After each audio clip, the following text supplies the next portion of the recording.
4 வே adjustable இந்த AC வண்டில நம்ம அட்ஜஸ்ட் பண்ற மாரி தான் குடுத்துருக்காங்க. டைப் சி ஃபாஸ்ட் சார்ஜிங் போர்ட்டும் இங்க அவைலபிளா இருக்குது. ஃபோன் வைக்கிற மாரி இந்த டைப் சி போர்ட்டுக்கு கீழயே ஒரு ப்ரொவிஷனும் குடுத்துருக்காங்க. 12 வோல்ட் சார்ஜிங் போர்ட்டும் இங்க அவைலபிளா இருக்குது. XUV 300 கூட கம்பேர் பண்ணும்போது ஃபியூச்சர்ஸ் மற்றும் சேஃப்டி ஆப்ஷன்ஸ் ரொம்பவே இம்ப்ரூவ் பண்ணியிருக்காங்க இந்த 3XOல. ஒரு ப்ராப்பரான கம்ஃபர்டபிள் இருக்கிற மாரி தான் ரியர் சீட்டோட டிசைனிங்கும் குடுத்துருக்காங்க. 3 பாயிண்ட் சீட் பெல்ட் ஃபீச்சரும் இந்த ரியர் சீட்டுக்கு அவைலபிளா இருக்குது. இந்த ஃபீச்சரும் பேஸ் வேரியண்டான MX1 வேரியண்ட்ல இருந்தே குடுக்குறாங்க. சி பில்லரோட பீம்லயும் 2 ஏர் பேக் அவைலபிளா இருக்குது. நம்ம இங்க கிளியரா பார்க்க முடியும்.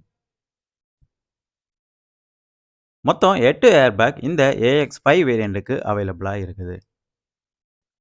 சென்டர் ஆர்ம்ரெஸ்ட் ஃபீச்சரும் இந்த ரியர் சீட்டுக்கு அவைலபிளா இருக்குது.